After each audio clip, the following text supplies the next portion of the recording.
this episode is going to be structured a little strangely.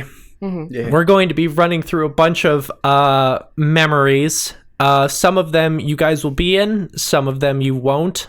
I will need you guys to sort of fill in what your characters would say during these bits, but it's kind of going to be an auto-scroller for a little bit. So I love lore.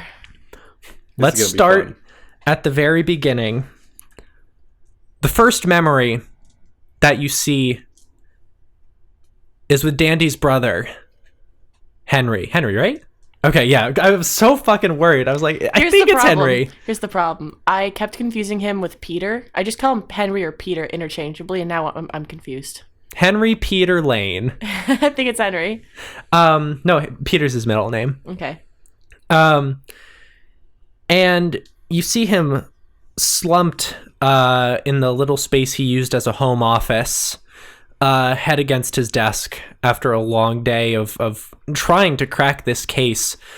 It's a bizarre one that he's actually touched upon it with you, Dandy, because the sheer absurd nature of it has led to a lot of publicity in the last few weeks, which are sightings of a monster in town that's allegedly been attacking people. A strange, lanky monster with no real face. And your brother has sort of been tasked with uncovering the truth of this. So we see him kind of half-conscious over a smattering of papers scattered across his desk as the radio crackles to life behind him. And you hear, "Hello there, Mr. Lane. It's nice to meet you. What you're getting involved with is some real serious shit." And Henry turns to the radio and says, "What the fuck?" He pinches himself, and the radio says, No, please, God, don't do that. No, this is actually happening, all right? "Hi, I'm Stolas. I'm from hell. Maybe I shouldn't have led with that one. Can we, hang on, I am a, fairy? No, I already said I'm a demon, actually." Henry goes over and starts like banging on the radio and says, "What the fuck is this? Hang on, stop. Just fucking give me a second. Jeez. Listen, all right, that case you're working on, there's no rational answer to it. There's no man who's pissed off about land or anything like that. It's not a costume. Something real is going on. Something I was absolutely horrified would happen." And Henry says, "Wait, so you're a demon?" Yeah, I'm a demon. Come on, let's get past that, okay? All right, wrap your little head around it. Okay, hang on. Let me try and give you like the quick and easy. So there's this place that has been manufacturing like human paradises, I guess. We used to do this shit all the time. You'd give a fraction of your life and you'd get, some sort of pocket space. It was awesome. But recently it's become mass produced. I think that the mass production has actually led to sort of a loophole in the process that, if exploited correctly, can trigger the apocalypse. The end of days, my good boy. And this monster encounter, this is the first sign of something big to come. So I'm kind of gonna need you to like listen to me. I guess we're gonna have to be a little team. It's gonna be really cool. Henry and Stolas, masters of stopping bullshit. And Henry rubs his temple and says, "If I even assume for a second that this isn't some sort of joke, which by the way is my current theory, I have a little sister I gotta look after. I have a good job. I'm not just gonna risk my life for this bullshit." And the monster responds... Monster? The radio monster, from Henry's perspective, responds with, "Oh yeah, I guess humans like compensation, huh? Riches beyond your wildest dreams? How's that sound?" Henry says, "Are you serious? You're just gonna..." And Stolas says, "Yeah, no, listen, I like My whole thing, well, not my whole thing, part of my whole thing is precious gems and stones, bitch. All right? I'll hook you up good. Just help me out here. Let me prove to you that this is some real shit, and we'll be good. If you don't believe it, if you want out, that'll be it. And Henry says, yeah. All right, fine. Prove to me the monster's real. And the two of them spend some time following its patterns and tracking it down. Henry eventually comes across a sort of worn down building that it's been using as a nest. And he fights it and he kills it. And as he stands over its body, he says to himself, ain't that some shit? Hearing the sound of footsteps, he turns and pulls his gun on a tall blonde woman who enters from around a corner and says, whoa, whoa, whoa, hey. Sorry, I didn't mean to startle you. I heard some commotion. And she looks down and says, what is that thing? And Henry says, I don't know. You probably shouldn't have seen this. Fuck. But you just did. Okay. This is fine. The radio guy, he'll be cool with it. Alright. What's your name? And the one responds with, I'm Howie. I would be very interested in meeting, what'd you call him? Some sort of radio thing? Howie 50 guns. Most of my guns. And we cut into the apartment, the Lane household. Dandy, you are sitting on the couch as Henry returns home, looking visibly shaken, with a slightly older woman, just like older than you, I mean, who follows behind him. Do you say anything? Wait, how old am I here? 5 years ago? Okay. 17, 18? Yeah. Hello? Hey, Dandy, Do you have a girlfriend? no. And Henry also says, no, I can leave. yeah, hey, and he reaches into his pocket and pulls out a crumpled dollar and says, why don't you go get yourself some nice stuff, huh? With $1? Yeah. Okay, sure. Have fun. Bye? Do you leave? No. You wait until they are out of sight, and you sort of like, you close the door, but you keep your hand sort of in there, and once you hear the door to his office close, you slip back inside. I'm definitely gonna go eavesdrop. Oh, you super do. And you hear a loud voice exclaim, No other people are getting involved in this, Henry. What the fuck is this bullshit? And Henry says, well, she saw the whole thing, man. I can't, maybe this is fate, you know? This is not fucking fate. This is dangerous. Put her back where you found her. I'm not going back to where he found me. Yeah, man, she's not going back. I'm voicing 3 characters here. I hope this sounds okay. And Stolas says, fucking, oh my god, now I have to go through this whole shit again. All right, hi, demon from hell. Hi, super nice to meet you. There's some sort of exploit going on, and we're trying to figure out who's behind it so we can save the world. Sound good? And Howie says, fuck yeah. And Dandy, how do you react to this sort of thing? Horrified and confused.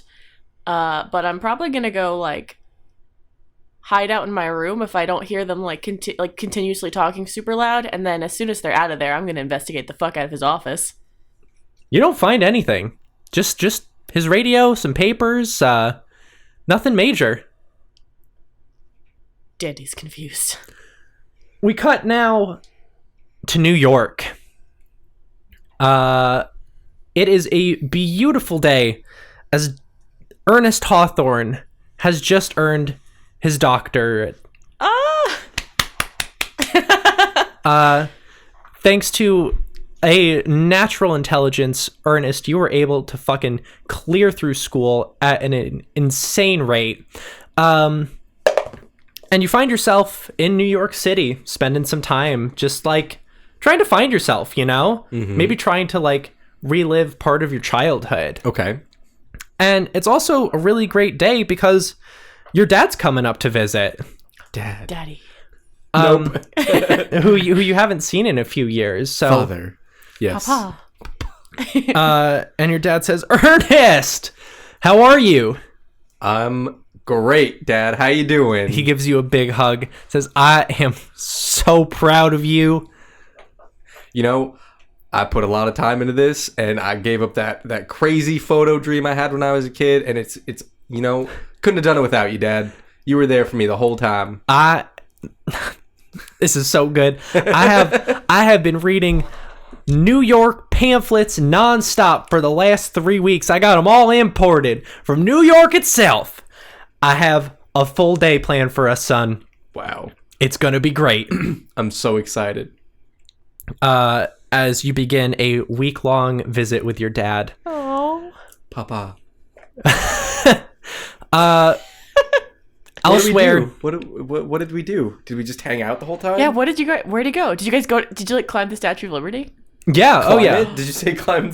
Like you climbed the stairs on the inside? Yeah. No. Yeah. Yeah. I'm sure you guys did that. Scale it. But like even like outside of the city itself, you know, you guys see some sights, do some hiking. It's shaping up to be an incredible week. Oh. Elsewhere in New York, Harvey, you're probably not having a super incredible week. It's been a little while since you started your like murdering career, and I imagine that you know, the lie is getting harder and harder to maintain. What's it like? What's it like to lie to the one person you love about terrible things? I don't mean like what's the emotion, what's the specific emotion to that event. I more mean like what sort of a mental state is Harvey in? Anxious all the time. Yeah, I think Charlie notices too. Yeah. And he says hey, is everything okay? Yeah, everything's good. Why? He gives you sort of a sad smile and says, all right, listen, are you like feeling homesick? I mean, maybe a little bit, but it's nothing that isn't gonna go away. And it's not worth going back anyways. He gives you a hug and says, yeah, you know, I get like that too sometimes. I think like, oh God, what are we doing out here? And I don't regret it for a second. But, you know, I love you, Harvey. If you ever need to talk about your feelings or anything, we don't have any secrets, right? Yeah. No, we don't. All right. I'll catch you after my shift, okay? Okay, I love you too. After he leaves, your phone rings. It's a conversation that you and Dandy hear. And you pick up the phone and you hear an anxious voice say, are you Harvey Williams? Yes. Who wants to know? Don't hang up the phone when I tell you that I am a member of law enforcement. But I'm not here to get you in any trouble, Mr. Williams. In fact, I need your help. With what? We're not going to talk about this over the phone. You're in Right. Thistle something up in New York, right? Yeah, that's correct. There's a diner on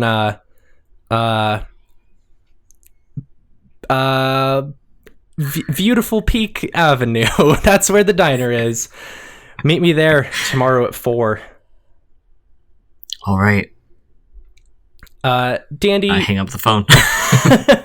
Dandy, you witness or you hear this conversation, and you've been suspicious of Henry's business for a little while now. The mysterious person you can never find, spending more and more time with this strange blonde woman. Don't know her name. You don't know her name. But you know that whatever this phone call was about, it's something bad. And And hear it from the other line. yeah, sure. Like you're actually eavesdropping on this. And you are going to be a stowaway. As Henry and Howie drive up to New York. You hide in the back of the car, blanket covering you that's kept in there for, general warmth. But that is successfully able to hide your presence as Henry also loads just the family radio in the car, just the whole thing, which I'm sure confuses you. Yeah, definitely. And Howie and him drive up to New York to meet Harvey in the diner. Harvey, you see two people come in. You've already taken your seat, sort of scouted out the area, make sure this isn't some sort of sting. Best as you can tell, no one seems to be paying you much attention at all. But these two nervous people enter, and are sort of able. Oh, good. We're all nervous. And are sort of able to pick you out of the crowd. And the man stands over you and says, "Harvey?" Yes. And he slides into the seat next to you and says, "You've made quite a name for yourself. I hope you know that." That was kind of the opposite of what I wanted. Could we maybe have the pleasure of exchanging pleasantries? He sort of gives you a grin and says, "No offense, but I think our business would be better off without." All right, then carry on. Harvey, I'm not going to explain why I need this to you, but I need someone. It doesn't matter who. In fact, it'd be better off if I didn't know. But I need you to get them, and then I need you to kill them under very specific circumstances. Is there anything in this for me? Because I don't just go around doing this for no reason. He gives you a look and says, "Oh, yeah, right. I'm sure you have your own motives, right? Some sort of tortured artist, maybe? Or, No. Traumatic childhood?" All right, you're poking a bit too much at the bear. What do I get out of this? Money? That'll do. He gives you a look, just for a second of almost like a haughty kind of ugh, I can't believe this. But his brow quickly furrows as he realizes that he is in fact the one that is soliciting this from you. And the blonde woman who is also present says, "What you're doing is very brave. It may not seem like it now, but this is going to save a lot of lives." I guess I'll just have to take your word for it because I don't consider anything I do exactly brave. Great. Hey, are you busy today? This is probably the type of thing that we should do sort of soon. No, I don't have anything else going on today. Give us a minute. We need to have a conversation with someone. So just wait here, bud. And Henry and Howie excuse themselves and exit the diner. Harvey, immediate reactions? Okay. What a fucking weirdo. I guess that's about the best that I could ask for.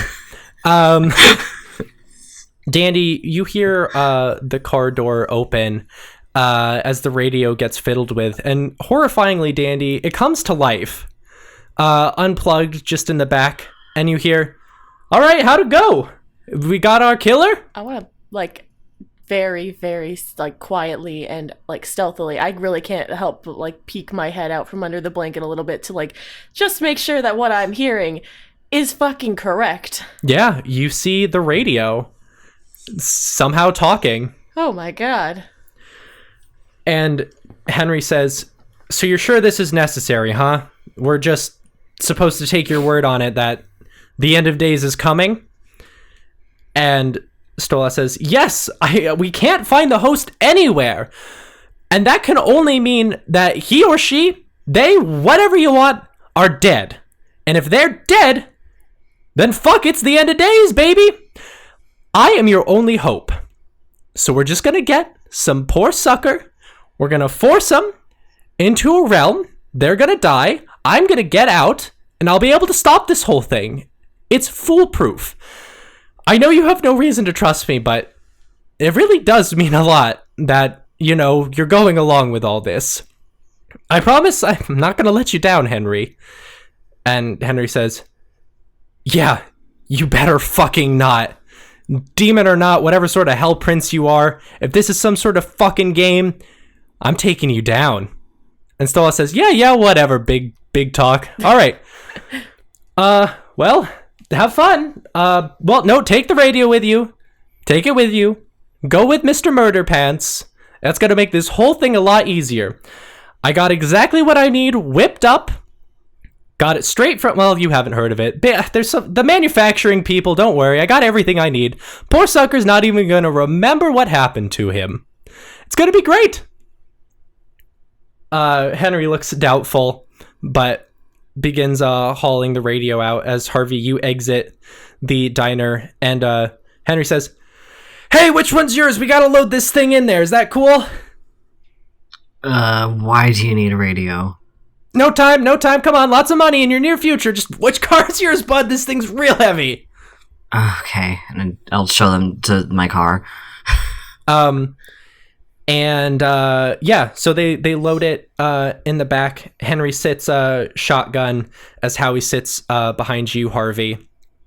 Dandy, you are witnessing all of this go down.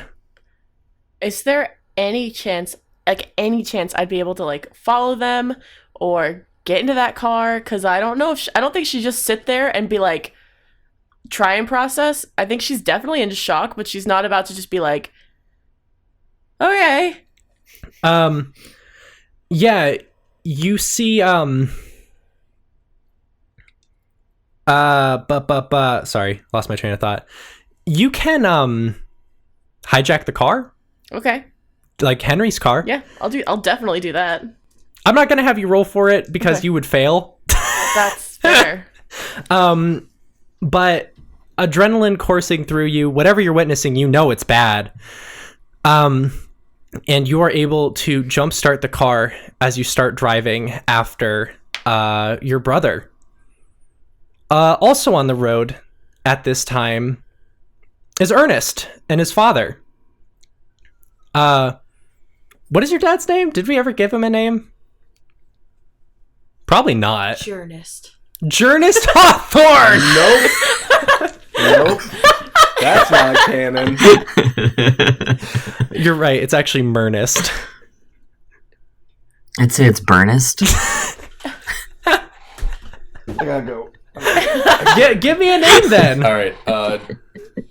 I was thinking of something with a J. God damn it. I don't know. Jerry. Journist. No, Jeremy. Jeremy. Can we call him Jeremy? Jeremy? Jeremy. Jeremy Hawthorne. Jeremy. Do you call your dad Jeremy? Yeah. Daddy J. Yeah, as I got older, I stopped calling him Dad and I started calling him Jeremy. Okay. So you guys are driving up near the Catskills. What have you guys been doing? Just been talking about everything. Just, hanging out, doing dad-son stuff. Mm-hmm. The usual. So, now that you're, out of school, sorry, I didn't have a southern accent. It's here now, though. Now that you're out of school, what are you going to do with that fancy chiropractic degree of yours? Well, I was thinking of becoming a chiropractor. Crack a back or two in my day. Good Lord, son. That is a lot fancier than what we have back home. What do you have back home, Pa? Jeremy? Well, back in Back in town, all we really have is the bare essentials. We don't got no fancy chiropractors. The Krakenstone. You got a bear that cracks your back named Essentials. That's right. Good old Dr. Bear Essentials. The only person in town to have a doctorate. He's a fucking bear. Smartest bear I ever met, though. My fondest memories were in Dr. Essentials' office. Just waiting for you to be done, Dad. Cured my sciatica. His son, Bear Necessities, is growing up to be a fine lad, too. He runs a general store. Him and I didn't get along in high school. I don't like him very much. This is so fucking stupid. All right, what's going on? Why are we in the car? Well, you're driving. You're driving back. Where are we going? I don't know. Where are you guys going? We're going out to eat. Going out to eat at a local Seafood eatery. place. Yeah, we're getting A seafood. local seafood We're joint. getting lobster rolls. In the middle of the Catskills? Yeah, we're getting lobster rolls. They're really fancy and They are. imported. Yeah. Oh my god. And we cut back to the Harvey Mobile. Don't call it that. No, I like that. That's good. How is conversation in the Harvey Mobile? Harvey's probably not talking a lot because he's nervous these people are gonna kill him. And Harvey, your fears are kind of justified. Because as you drive, you feel a rough pair of hands wrap around your eyes, obscuring your vision. Oh no. Oh, I don't like this. As the woman in the back says, "Sorry about this, bud." Desperately trying to claw your way free, Harvey, you slam on the wheel, spinning the car out of control as it crashes directly into the car that Ernest and his father are driving. Does Jermby die? Jermby, no! Henry is flung out of the car, Oh my Jesus. god. landing about 15 feet away, looking horrible. Dandy, you pull up almost immediately and run over to him. Ernest, you look over. Your dad is dead. Jermby, what a man. Oh my god! Dandy is God, Mark. Dandy's screaming, and you're just like, oh, what a guy. I don't know. Ernest is in shock. Yeah, that's fair. Howie is also in a state of horrible disrepair. She looks like she has taken severe damage as she sort of like shakily. Harvey, you're the one who sees this, by the way. Thanks to the strange and horrible world of car accidents, you only succumb to a few like scrapes and bruises. And you turn and see the woman adjust the dial and say, "There, Gemini. It's over. It's all over." And a new voice comes out of the radio that says, "Wonderful, Howie. Preparations can begin just as planned. I only need one more thing for you. It'll only hurt for a minute, and then you and everyone else shall live forever." And Howie says, "Yeah, I don't think I got too much more in me." As she sort of stumbles and falls unconscious on the side of the road. Dandy, you rush over to Henry. Yeah, I'm screaming. You are screaming. Henry, you sort of flip him over so he's face up, and he turns to you and says, "What? How? I was in the back seat. Oh my god, what the fuck? Dandy, Why did you do this? I need you to get the radio. What? Please!" He grips your arm very tightly. Okay. I run over to the car and I get the radio, I guess. Your freakish 17 to 18-year-old strength is already very well developed as you hold it back over. And Henry says, 13. 13.4. I turn it. Stolas! Hey, what's going on? It's all gone wrong. He's gonna die! Radio thing, you gotta save him! Who's gonna die? Henry! Henry? That wasn't part of the plan. But he's dying, you fucker! Henry sort of puts a hand against the radio and says, Stolas. She was the host. It was her. It was Howie. And Stolas says, oh, for fuck's sake, I told her you should have put her back. Oh, fuck. Well, do you have someone? Anyone who's partially alive? I'll kill her. No. Dandy. I'll kill her. I'll fucking kill her. You can't. She is the only thing holding the universe together. Stolas, you gotta... I don't have a lot left in me. Use what I have. Bring her back. And Stolas says, this is some really fucked up shit, my dude. Hey, girl, go grab Mr. Murder Pants and the kid in the other car. You should get away from this. It's not gonna be pretty. I'm not going anywhere. Oh, fuck. Okay, well, close your eyes. Okay, I guess I close my eyes. Great. And, you feel Henry against you, and he says, I love you, Dandy. I love you too. You gotta promise me something. Okay. Whatever happens after this, you gotta promise me you're not gonna get involved in it.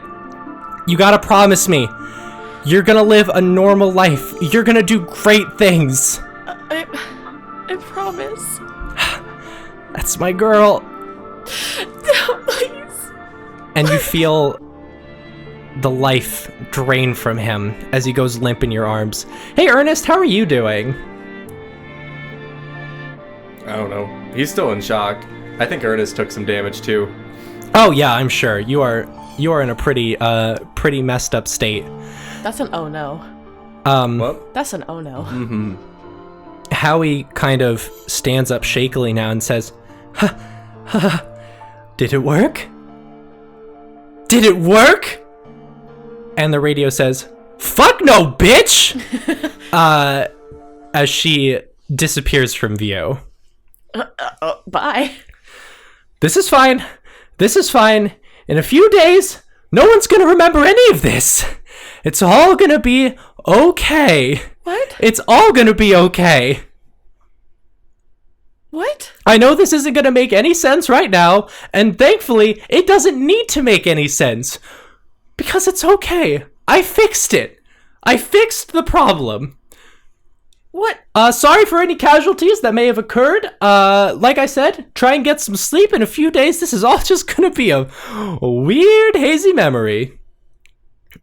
My brother's still dead! Yeah, he was a great guy. Don't worry, though. I'll try and send some jewels your way. You won't have a bad life or anything. I'm gonna kill her. No! You literally can't! I booped her out of here! Well, who are you? Fucking hell. You know what? It doesn't matter. My name is Stolas. I'm a great prince of hell, and I just saved the world, so you're fucking welcome! I turned the radio off. I'm busy right now. Yeah, what do you, Ernest, and Harvey do as you sort of stare at each other? I guess I'm gonna, drag my brother into my car and to try and, drive him to a hospital or something. I'm just, I guess I load the other boys in my car, including your dad. Do you want to drag your dad out of your car? I mean, probably, yeah. And I'm just do any of you guys live around here? No. I do. You can just... Where's the nearest hospital? Probably... I don't know. Alright, I'm just gonna... It's that way. I point. I start going that way. Okay.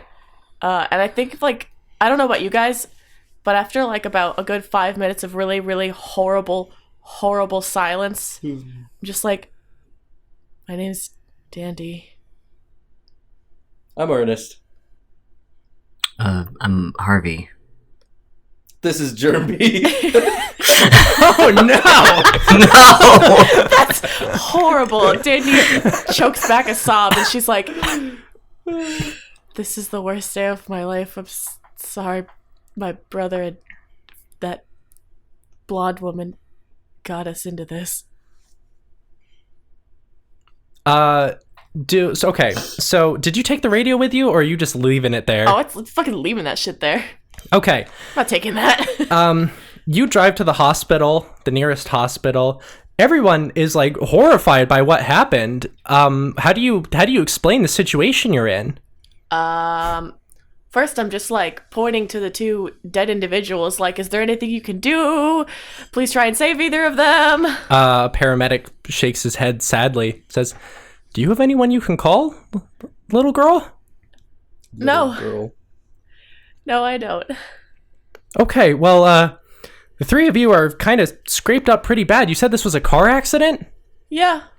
So the woman who caused it, I don't know where she went. Okay. All right. Let's get the three of you into hospital beds, and we'll get you taken care of. Okay. All right. And the three of you are separated into hotel rooms. Each Hospital room. rooms? What? Hospital room. Sorry. Each room with its own radio. I unplug mine. You unplug yours. I know it's not gonna do anything, but it makes me feel better. Ernest. Yours turns on first, and it says, "Hey, bud." I throw a pillow at it. Whoa, hey there. What's your name? Durnest. Durnest. It's nice to meet you. My dad's dead. I'm very sorry about that. Hmm. Can I ask you something? Sure. What do you like to do? Crackbacks. Is that all? I like to party. Photography. Nah, I don't like that anymore. What? Did someone whisper something at you? Yeah, some weird lady in a room next to me. She's leaning up against the wall whispering stuff. These walls are really, You gotta really open thin. your photo studio. I guess I used to like to take photos, but I mean, I crack backs now. Cool, yeah. I'm sorry about this. I'm sorry about everything that happened, and is that your dream? A photo studio? I mean, yeah. That's Bless you. Whoever that Sorry. was, bless you. It was a nurse. Bless you, nurse. that's wonderful. Yeah, Yeah. cool. Yeah. I'm gonna work on that, okay? Work on what? Goodbye, Ernest. Okay, goodbye, radio man. And I'll miss as you. as the radio fades out, Ernest, Yeah. so too does your memory. What the fuck? Within a few minutes, you have no idea why you're there. I get up and try to leave. A nurse comes over and says, "Hey, where are you going? Where am I? You're in a hospital. You just were involved in a terrible auto accident. Shit, I guess I lost my memories. Amnesia? Amnesia? Oh no. Let's get you back in. We'll get Lose you- your intelligence too. Because you were the first one, you like tweaked it bad. This is where Ernest became Durnest. Oh, you introduced yourself as Durnest. This is where Durnest became Ernest. And Ernest, you are led away. Dandy, yours crackles to life too, and you hear, "Hi, Dandy. I don't want to talk to you. I know. This I know. is your fault. Yeah, you're not super wrong, but your brother did something incredible tonight. Yeah, he died. I know. Pretty incredible. Please, try to be dramatic. Sorry. God damn it. Okay, I'm sorry. I know that there's probably not a lot I can offer you besides my condolences, but I'm gonna make the pain go away, okay? I don't want it to go away. Yeah, I know, you probably don't. You want to live through all that horrible guilt, I understand, but no, that's not happening. That's not your choice to make. Kid, when you've lived as long as I have, sometimes you just have to make these kind of calls. And besides, I'm 17 to 18 years old. okay, well, I have a magic robot not too far away from me who's going to make all of this go away. So, enjoy your life. Don't worry about a thing. And toodaloo. Fucker. And again, you too, Dandy. Within a few minutes, you sit there, numb, completely unaware of what circumstances have brought you here, except the horrible, gnawing feeling that your brother has been murdered. I get up. I'm leaving. Do Ernest and Dandy see each other in the hallway trying to leave? No, I don't think so. Darn. And I think the nurses are too busy trying to sedate Ernest. And Dandy, you are actually able to just slip out. What the fuck? I wanted to leave. Well, I also wasn't in that accident, so... That's true. Yeah, why did they put you in the hospital? Trauma? Well, Dandy's car did... Oh, no, I guess you're right. Yeah, probably just trauma. Harvey, your radio comes on last, and they say, "Hey there, little guy." Oh, don't have... No. Try that again. "Hi there, big boy." Better. Why are you... What? I wanted to The say I'm radio's sorry about today. Are you the reason I got in this? Kind of. I'm also the reason that the world is not currently on the brink of collapse, so you're fucking welcome. I don't feel an obligation to thank you. You know what? That's fair, because I don't feel an obligation to help you. Ooh. Ooh. Ooh. Damn. Just... Ernest says in his sleep. Damn, Dandy says in her car for no reason. I'm sorry to do this to you, Harvey, but I'm going to need a favor. Perhaps one day I'll be able to repay it to you, but... Doesn't everyone need favors? What is it? Oh, you'll know in a few minutes, as the voice crackles out, and before too long, you too, Harvey, feel numb and empty and unaware of why you're there. Nothing's changed. But for you, the radio crackles back on, and a voice says, "You have 3 minutes to get out of the hospital. You've done something very bad, Harvey. Something horrible and unforgivable. More people have died on your watch, Harvey, and just like all the others, you're going to need to take care of the bodies. Oh, God. They're in the basement, garage 2. The car should still have the keys in it. Again, 3 minutes. Clock's ticking." What the Could fuck? scramble out of the hospital, I guess. Holy shit, Oh my okay. god, this is fucked up. Harvey, you sprint out of the hospital, and sure enough, you find a car with 2 dead bodies in it. Oh, this is messed up, Max. This really is. Jesus. I can't believe, I know where this is going. Yeah. Oh no, please keep going. Oh, God. Harvey, as you stare at it, everything kind of checks out. You don't know how you got here, maybe some sort of car accident related amnesia, but 2 dead bodies in the back of the car, that sure checks out with your motives. And it's my car. And it's your car. Okay. And you take Wait, I thought it was Dandy's car. Oh, it is Dandy's car. Oh, right, shit. because my car crashed. That's right, yes. But you do find So the wait, bodies. Dandy left. Well, if my car's in the garage, I just walked out the front door, so I just kidding, retract that Dandy says damn in her car thing, because she's outside like, where am I? Did you forget your Okay, so she's walking and the car's in the garage. Yep. What? Okay. Kind of horrified by these actions that you can't remember, you drive back to your little apartment with Charlie. Oh, no. And as you set to work disposing of them, Oh, Jesus. you are caught red-handed. Literally. Gross. I don't even have words. That's so... Oof. Max! Yo, we're gonna have some choice words for Stolas after this. As the scene fades out, you see another vision, and it's Howie pounding away in what looks like a small isolated cell. And she hears a voice that says, This is a tough break, Howie. And Howie responds with, Gemini, I'm so sorry. It all went so wrong. And the demon responds, not to worry. You did die. Your death was not in vain, as I will be able to free myself from the bonds of hell. The plan will continue, Howie. It will continue. Once I am free, I shall get you out as well.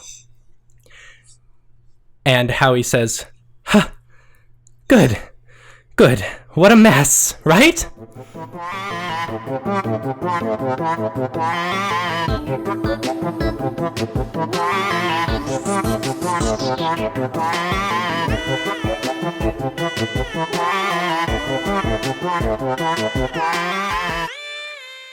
Hey everyone, it's Max here for your regularly scheduled ad break. And if I sound apprehensive, it's because I just deleted 7 minutes of audio from my previous attempt at an ad break because it all sounded horrible.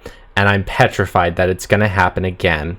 How are you? We hope you're enjoying listening to Don't They Know, episode 2. This is our finale. It's really exciting. Thanks, Mark, for putting this episode together. Super appreciated. As we get into this finale, one of the things that I'm really striving for is just to be tonally consistent. We want to maintain that level of feels and drama. And of course, there's goofs. There's got to be goofs. We're a goofy show, but we want to maintain this sort of feeling for the rest of your time in our first adventure. And that's why we'll be doing that. Anyway, let me just pull up my calendar here. Let's see, the next episode. Oh, the next episode comes out on April 1st. April 1st. Uh-huh. Well, tune in then for something. That's for sure. Hey, you should tell a friend about the show.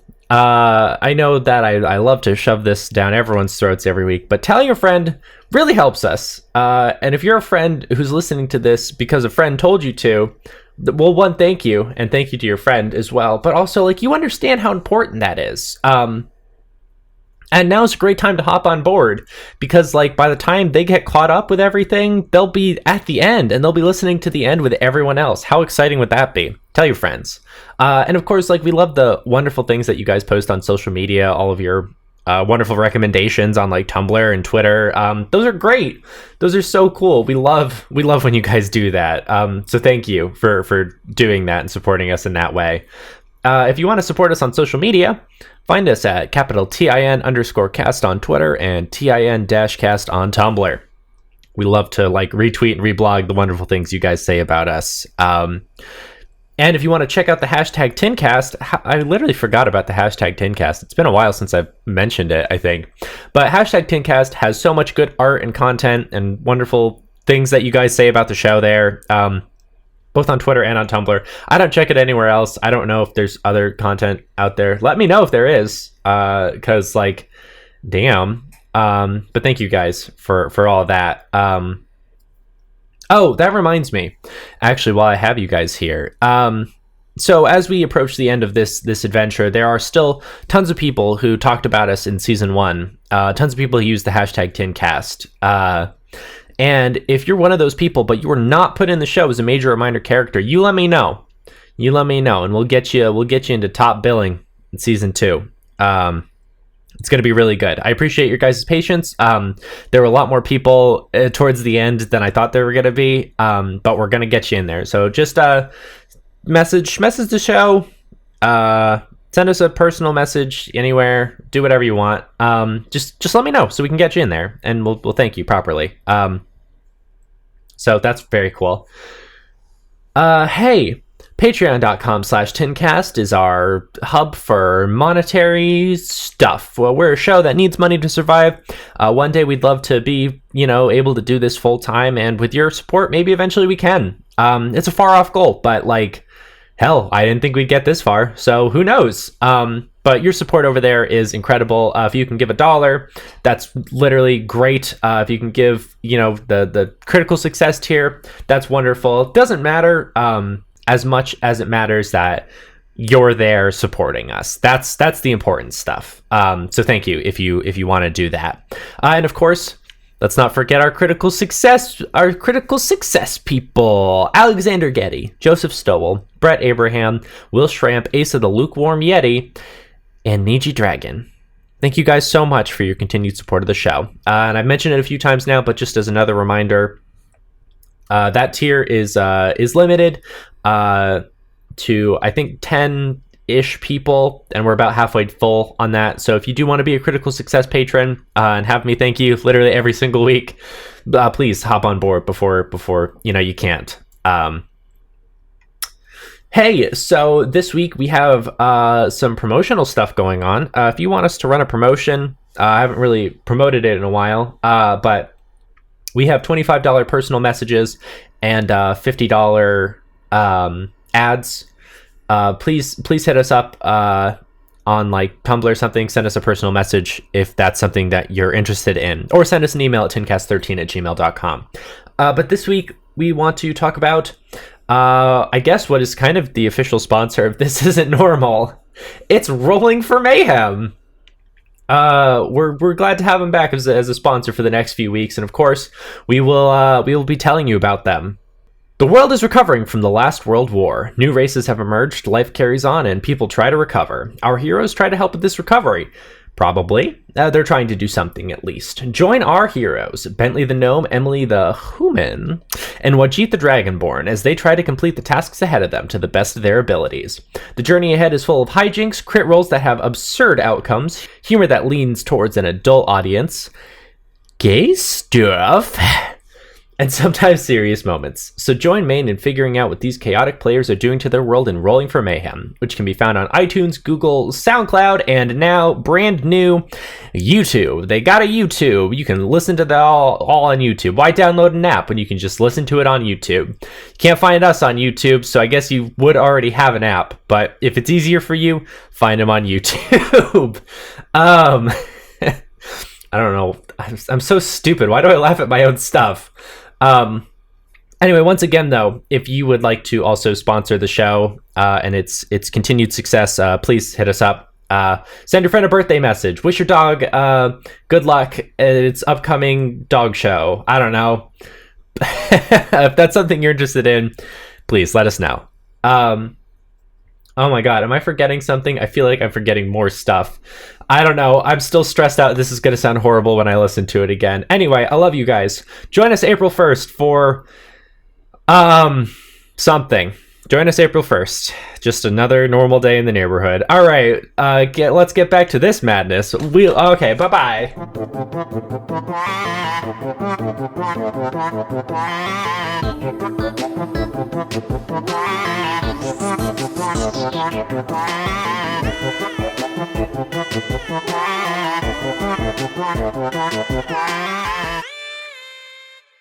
Howie's brief death was enough to trigger an instability, and the monster known as Gemini prepared to make its escape. However, as half of it began to leave, so too did it begin to forget itself.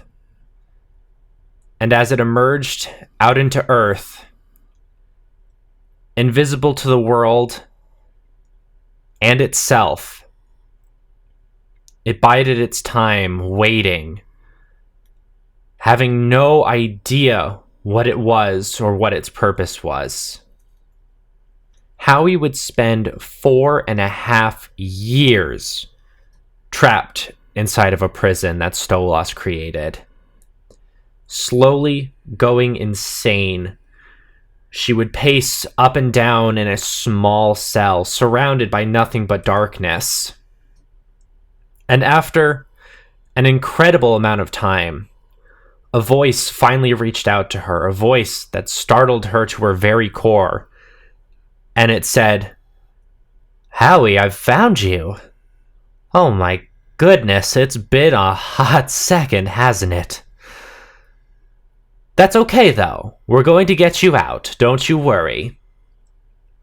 And Howie turns and says, Gemini, what's happened out there? And the voice responds, Gemini? No, Howie, Gem. Just Gem. It's not short for anything. Hold still now. We'll get you out. And Howie was transported out of her personal hell back into the real world. However, Gem, acting at half power, was only able to create a husk. One half of Howie. It contained most of her faculties. She was whole. She was human. She had some of her emotions intact, but no memory. And she lay on the floor in an abandoned apartment next to a radio, and she looks over at it and says, Oh, where am I? Who am I? And the radio responds, You're Howie. You're home. Now get up. We have some work to do. As half of Gemini continued its slow trickle out into the real world, limply wrapping itself around buildings, but it's spreading ever outwards. The world began to change as a result of the vast demonic power erupting from it.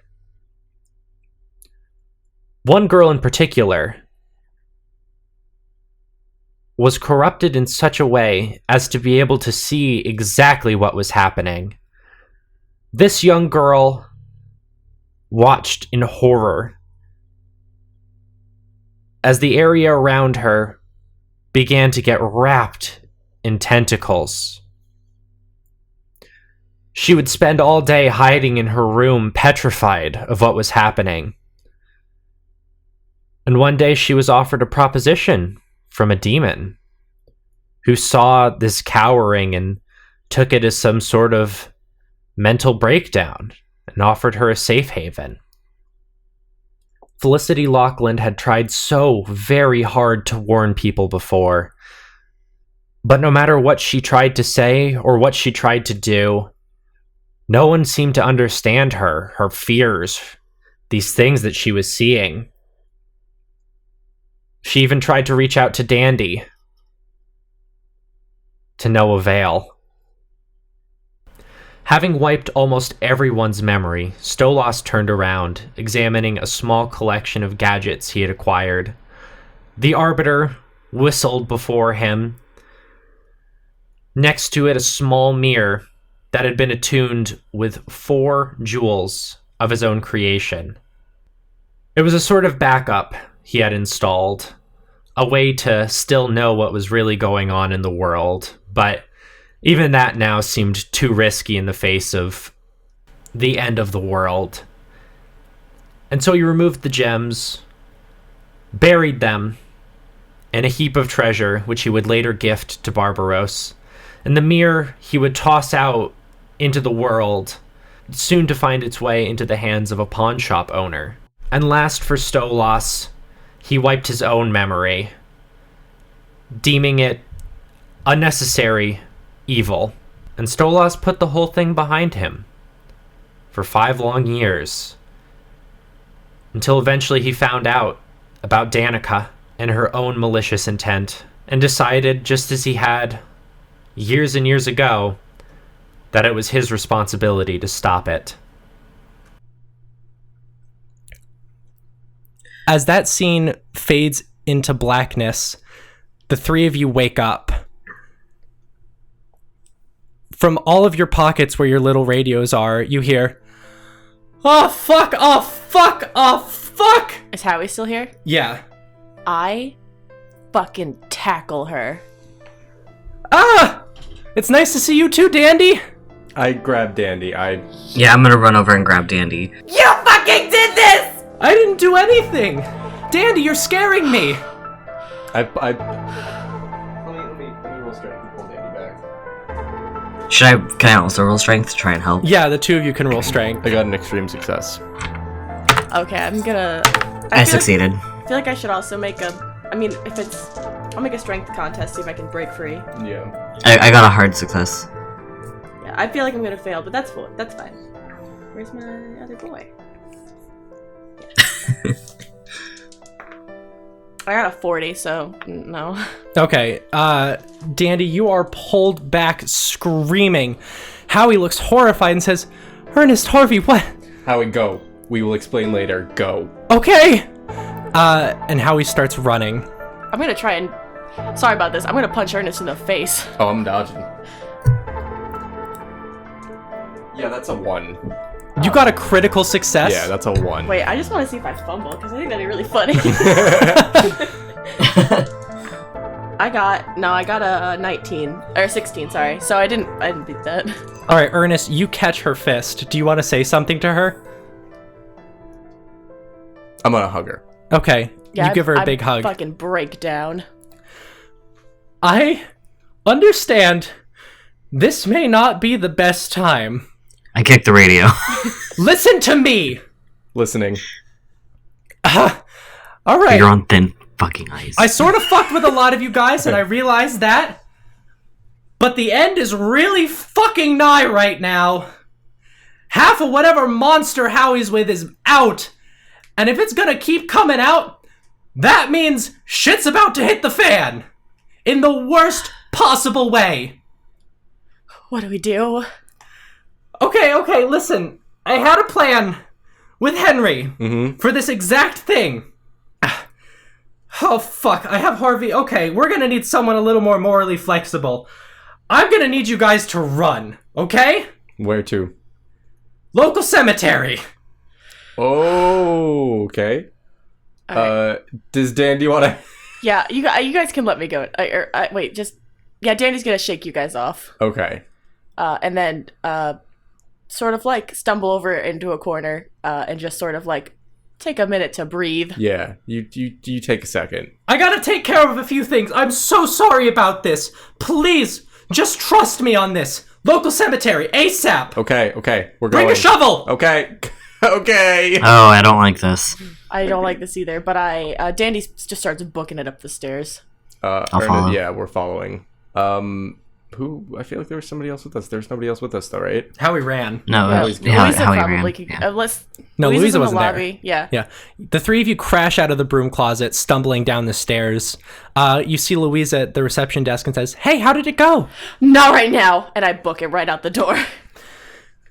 Dandy, as you book it out the door, you now are witness to a horrible demon wrapped everywhere around buildings, Oh God. issuing a cry from all of its mouths that says, Where is Jem? Where is my brother?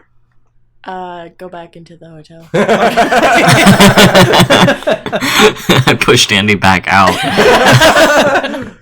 Yeah, Ernest is gonna find a shovel really quick. Ernest, you find a shovel, and you also pass Marcus Appleton, who says, Hey, bud, what's going on? We will explain later, Marcus. We have to go. If you would like to come with us, you can come, but we have to go now. Do you hear some yelling? Yes, that's a Yes. demon. That's a big, scary demon. He cracks his knuckles and says, I have been preparing for this drive all my life. Can I run back to Louisa really fast? Yeah. I grab her face and I'm just like, you need to stay here, get a gun, do not leave this hotel. Yeah, okay. others. What? Protect the others. Yeah, just get everyone, maybe hide out in the basement or something. Do not leave this hotel. Yeah. No worries. You take care of whatever the fuck is going on outside. Yep. Where's Captain Punch? In your pocket. All right, I pull him out of my pocket. I'm like, Captain Punch. I hold my little earnest hand. Yeah. And I'm like, Captain Punch, listen, bud. We have a level 5 communist threat going on right now. It's a demon communist. The Dominist. worst kind, A Dad! dominist. Okay, you have two choices, bud. You could stay here and you could help Louisa, or you can come with us. Well, I want to come with you, Dad. All right? You're coming with us. We're going to go beat this dominist. Fuck yeah! Don't swear, bud. Heck yeah! Yeah, there you go. And Marcus Appleton. Harvey realizes he has no one he cares about to say goodbye to. Say goodbye to Johnson. Johnson. No. So you guys start driving towards the cemetery a few minutes away. Your radio crackles to life and you hear, Dandy, Ernest, Harvey, whatever you are doing for Stolas, I solemnly ask that you stop. Why? Why? Stolas has tempered with things he had no business tempering with. He has negatively impacted all of your lives. Further cooperation with him would be fruitless and meaningless. Well, how do you suggest we stop this then? Bring me over instead. Who is this, Lacrimosa? Lacrimosa. Are you... Wait, I'm sorry. Is that the choice we have right now? Bring over you or Stolas? It's not a choice. It's the only right thing to do. Everything I have done has been for the betterment of your interests. Stolas has done nothing but ruin your lives countless times. I'm actually with Lacrimosa on this. I'm not. I'm so torn.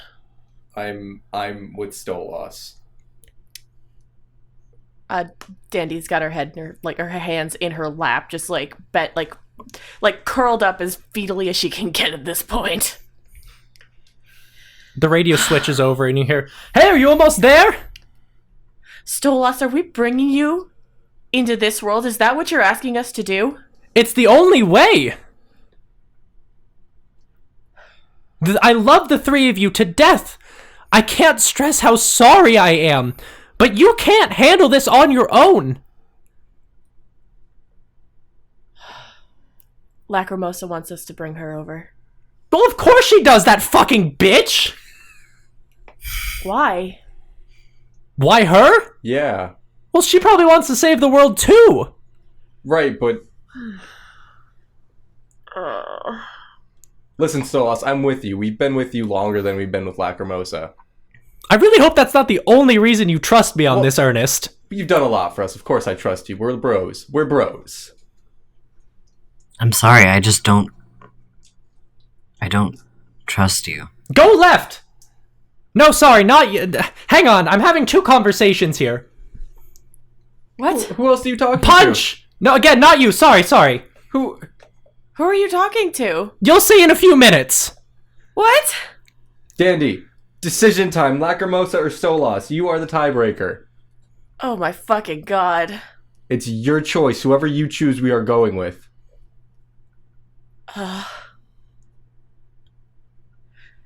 Stolas, I swear to god, if you fuck us, I'm gonna kill you. That is completely fair. I would let you kill me after all the shit I put you guys through. I hope you know that I'm getting a swing in. Oh, she's gonna punch you, Stolas! That's right. First, we have more pressing matters to attend to. Harvey. Harvey. What? I know this is kind of an outvote here, but like, you're still part of this. Are you okay if we bring him over? I'm not. I don't think it's the right choice, but I don't have any other choice. Oh god. Okay. Okay, yeah, no, that's fair. Maybe you will be more considerate to my point when you see what I've done for you. Okay. All right, you're gonna look for a specific gravestone. Okay, what does it say? It's Tim Tom John Boy. Tim Tom John Boy. Got Find it. Tim Tom John Boy. Okay. Are we there? Yeah, you're at the cemetery. Okay. I jump out of the car and book it into the cemetery. I do not. Dandy is trudging. All right. But slow pants. Can I roll to see if I can find the grave really, really fast? No, you do. I do? Yeah, I mean, you're fucking, like, booking it at full speed. You stumble through one of, like, the rows, and stand over Tim Tom's grave. Recently passed, probably about a month out. Ooh. Stinky boy. And as you stare at the grave, horrifyingly, you watch as it starts to shake. Uh-huh. And you hear what sounds like someone screaming from inside a coffin.